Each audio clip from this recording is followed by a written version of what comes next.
చెప్పండి మ్యామ్, ప్రజాపాలన అంటూ ప్రజల ఇండ్లను కూల్చివేసింది ప్రభుత్వం. ప్రజాపాలన కాదు, ఇది దొంగల పాలన. దొంగల పాలనే ఇది, ప్రజాపాలన అస్సలే కాదు. మీడియా ముందుకు మాట్లాడటానికి కూడా మమ్మల్ని పోనివ్వకుండా మా వాళ్ళ మీద కేసులు పెట్టి మమ్మల్ని ఎవరు ఎదురు మాట్లాడితే వాళ్ళని కేసు పెట్టి పంపిస్తున్నారు జైలుకి.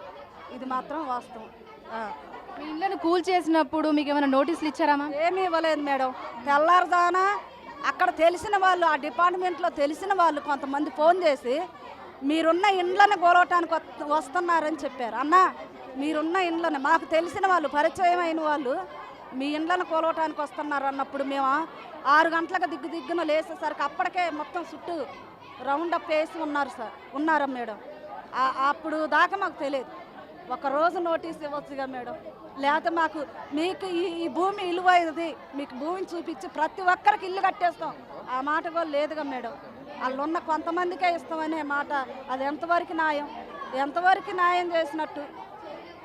ఆ పేర్లు కూడా మాకు తెలియదు ఎవరికి ఇస్తారో అనేది. వీళ్ళందరూ ఐక్యతగా ఉంటారు కాబట్టి కొంతమందిని చీలవాలి అనేది చీలుస్తున్నారు మేడం.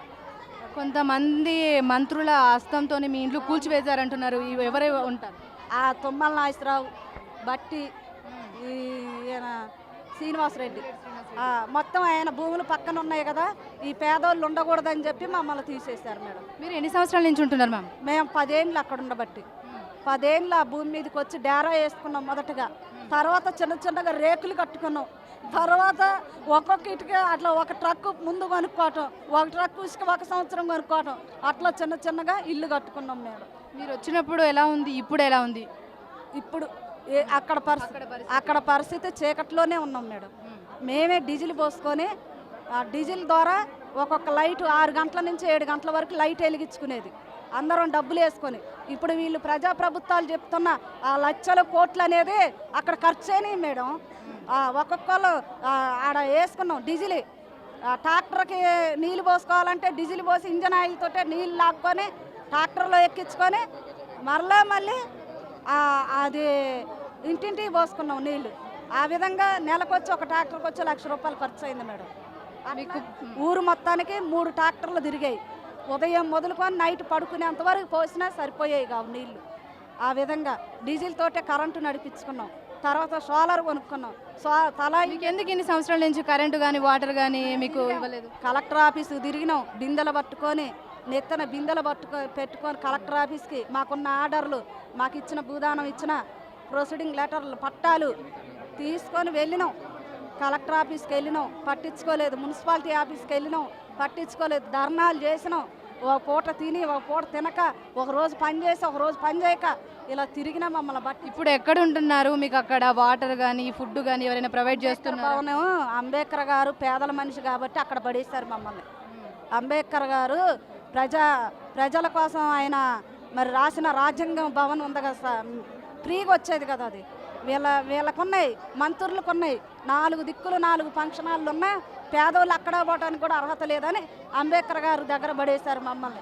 అక్కడ బాత్రూమ్ లేవు, నీళ్లు లేవు, ఆహారం పెట్టేటోళ్ళు లేరు, ఏమీ లేదు అక్కడ. వాళ్ళకి ఇష్టం లేక ఎందుకు పేదోడు ఎప్పుడు పేదోడు లెక్కే ఉండాలి, పేదోడు ఉన్నోడు కావద్దు. పేదోడు వాళ్ళ కాళ్ళకాడ ఎప్పుడు పని చేస్తూనే ఉండాలి. వాళ్ళ ఇళ్ళల్లో పని చేసేది ఎవరు మేడం? మేమేగా. వాళ్ళ ఇళ్ళల్లో పని చేసేది మేమే, వాళ్ళ బట్టలు ఉతికేది మేమే, వాళ్ళ బొచ్చలు రుద్దేది మేమే, వాళ్ళ ఇంట్లో ప్రతి ఒక్క పని చేసేది మేమే. పని చేయడానికైతే పేదోడు కావాలి, కానీ వాడికి ఇల్లొద్దు, తినడానికి పువ్వొద్దు. వాడు ఎప్పుడు అట్లానే ఉండాలి. మాకు ఇల్లు కావాలి అనేసి 100 గజాలు ఇల్లు ఉండటం వాళ్ళకి నచ్చక మమ్మల్ని నేలమట్టం పాలు చేసి ఇవాళ మమ్మల్ని ఈ రకంగా రోడ్డు మీద వేసారు మేడం. ఏం చెప్పుకునే మేము చెప్పినా మా బాధలు తీరాయి కావు. ఏం చెప్పాలనో అర్థం కావట్లేదు మాకు. ఏం చెప్పాం మేడం? ఇప్పుడు ఎక్కడ ఉంటున్నారు మీరు? మేము అక్కడ దాని పేరు మాకు రావట్లేదు మేడం. ఆ ఖమ్మంలో ఆ రోడ్డు మీద వేసారు సార్ మేడం. అక్కడ కూడా సక్రంగా బువ్వ లేదు, నీళ్ళు లేవు, అక్కడ బాత్రూమ్లు లేవు సక్రంగా. అంతా మన చెట్టుకొకలు పుట్టకొకలు పిల్లలను తల్లులను విడిపోయి అసలు నానా ఇబ్బందులు పడుతున్నారు. ఫుడ్ లేక వాటర్ లేక ప్రభుత్వం ఎందుకు స్పందించట్లేదు? మరి వాళ్ళకి ఏడ కనపడట్లేదో మేడం. మేము మరి ప్రజలు ఎందుకు కనపడట్లేదో వాళ్ళకి వాళ్ళకి ఓట్లు వచ్చినప్పుడే ప్రజలు గుర్తొస్తారు.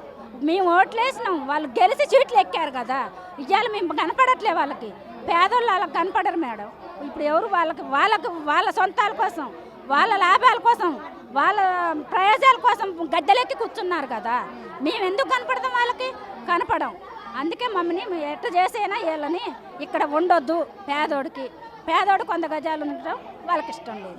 ఏడు తిరిగైనా వీళ్ళని తీసేయాలి అనే ఉద్దేశంతో నేలమట్టం చేస్తే ఇట్లా వెళ్ళిపోతారని చూశారు. మీదేమైనా పోలీసులు లాఠీ చార్జ్ అట్లాంటివి ఏమైనా చేసి? అసలు ఏడ్చపోయారు మేడం. మేము కుక్కలేళ్ళకి అడ్డం పోయిన మా ఇల్లు కోల్చొద్దనేసి కుక్కలేనికి అడ్డం పోతే ఏడ్చకపోయారు మేడం. ఇక్కడ నుండి అక్కడ దాకా ఏడ్చకపోయి చింతకాంట స్టేషన్లో పెట్టారు మమ్మల్ని తీసుకుపోయి. చింతకాంట స్టేషన్లో పెట్టి మొత్తం నేలమట్టం చేశాక ఎవరైతే ముందుకు వచ్చి మాట్లాడతారో వాళ్ళని తీసుకుపోయి స్టేషన్లలో బంధించారు. మొత్తం నేలమట్టం చేశాక నైట్ 8ంటికి వదిలిపెట్టారు మమ్మల్ని. నైట్ 8ంటికి వదిలిపెట్టారు. వచ్చేసరికి ఏం లేదు, మొత్తం నేలమట్టం అయిపోయింది. చూసుకో, ఒక గిన్నె తీసుకొని లేదే, ఒక గుడ్డ తీసుకొని లేదే, ఏమైనా తీసుకోలేదు మేడం. ఇది మా పరిస్థితి. ప్రభుత్వం మీ ఇండ్లు కూల్చేసింది, మీరేం చెప్తున్నారు? ఏం చెప్తున్నాం, మమ్మల్ని ఇల్లు కూల్చేసి రోడ్ల మీదే పెట్టారు మేడం. మాకు వాళ్ళు ఏం న్యాయం చేస్తారో మాకేం చేస్తారో వాళ్ళకే తెలియాలి. మాకు నీళ్ళు 15 రోజుల నుంచి ఇక్కడ వేసి మమ్మల్ని అన్నాలకి నీళ్ళకి హింసిస్తున్నారు మేడం. ఇంకా ఎంత కోపిక పట్టుకోలేక మాకు బీఆర్ఎస్ వాళ్ళు కొద్దిగా తోడొస్తే మాకు ఇది న్యాయం చేయండి అంటే వాళ్ళు తోడుబారా మేము ఇక్కడికి వచ్చాం మేడం. వాళ్ళు అన్నాలు తెస్తున్నా పోలీసులు ఉరికి రావటమే. ఏం తెచ్చినా ఎవరన్నా వస్తే అధికారులు ఎవరన్నా వస్తే ఒక తేనీగలు వచ్చినట్టు వస్తున్నారు మేడం పోలీసు వాళ్ళు సాయం చేయక ఈతలలో సాయం చేయనీక మేము ఎట్టుకోవాలా మేడం. మాకు ఇల్లు గూడు లేకుండా చేశారు.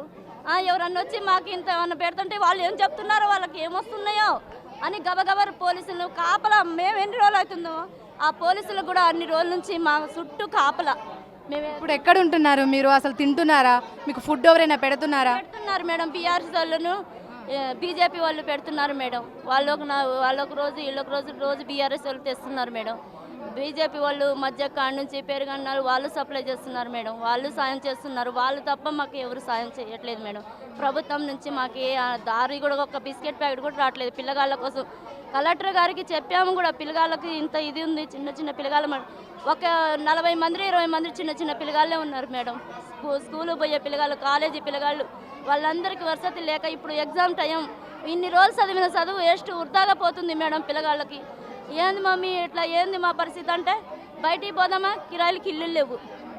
కిరాయిలకి ఇల్లు పోతే ఇన్ని రోజులు కష్టపడి ఉన్నది మాకేమవుతుందో మేము ఎటు వెళ్ళాలా? ఇప్పుడు కిరాయి కట్టుకోలేము మేడం. మేము 6,000 7,000 అంటే మేము తెచ్చేది 500, మా మగవాళ్ళు తెచ్చేది. ఆ 500తో మా ఇల్లు ఏం చేసుకునే వాటి సొంత ఇల్లు ఉన్న వాళ్ళకి కూల్చి మమ్మల్ని రోడ్లు వేసి మీకు అక్కడ ఇస్తాము, అర్హులకి అక్కడ ఇస్తాము ఇక్కడ ఇస్తామంటే మీ మాట మొన్నటి దాకా 180 మంది అన్నారు.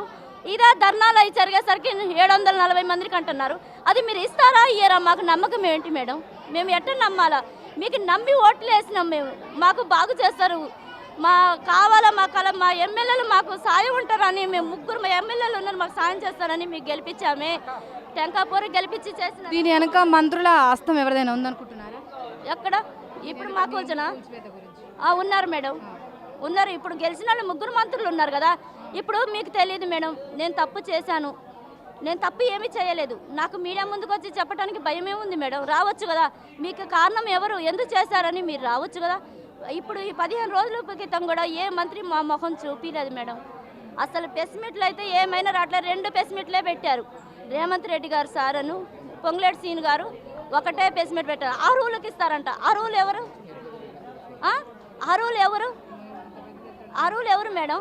ఇప్పుడు ఎవరో అత్తగారు వాళ్ళ అత్తగారు సంపాదించింది ఒక్క ఇల్లుంటే ఒక 5-6 అన్నదమ్ములు ఉంటే వాళ్ళు ఎట్లా ఉంటారు? అర్హులు కామా? పేద పల్లెలలో పేదకే పోవాలంట, పట్టణంలో ఉండకూడదు. అది పట్టణంలో మేము బతకలేమా? మాకు సంస్థ లేదా? పట్టణంలో బతికేది మాకు లేదా? రేవంత్ రెడ్డి ప్రజాపాలన అంటూ పేదల ఇండ్లు కూల్చేస్తున్నాడు. ఇప్పుడు పేదపాలన అంటున్నారు. హైడ్రాని హైదరాబాద్లో కూల్చేశారు. ఆ హైడ్రాని ఏదో కడతామన్నారు. ఆడ భూదాన భూమి ఇచ్చిన ఇల్లు పేదవాళ్ళు బతుకుతుంటే ఆడ ఏం హైడ్రా ఉందని ఇల్లు కూల్చేశారు. మాకేమైనా సమాచారం ఇచ్చారా? కాదమ్మా ఇక్కడ ఏమైనా చేస్తున్నాము, గవర్నమెంటే వస్తాము, ఏమైనా చేస్తున్నాం, మీరు ఇక్కడ ఉండొద్దమ్మా, ఫస్ట్ మీరు కావాలనుకున్నారు అదే ఇల్లు మీకు కట్టిస్తాం అక్కడ పోండని ఆ ఇళ్ళకు మాకు చేర్పించారా? చేర్పిలేదు. మాకేమైనా ఇన్ఫర్మేషన్ ఇచ్చారా? ఇవ్వలేదు. అంటే మీకు అధికారం చేతిలో ఉందని, పెద్దోడి మీద పోతే దౌర్జన్యం జరిగితే పేదోడు అయితే వాడు ఏం చెయ్యలేడని మా ఇళ్ళ మీదకి వచ్చి ఒక అర్ధరాత్రి అప్పుడు వచ్చి మా ఇల్లు కూల్చేసి నడి రోడ్లు మా సామాన్లు మాకు తీసుకోకుండా తీసుకొచ్చి అక్కడ పడేసి 15 రోజులు అవుతున్నా వాళ్ళు ఏం తింటున్నారు ఏం చేస్తున్నారని కూడా ఇంతవరకు ఎవరైనా రాలేదు మేడం.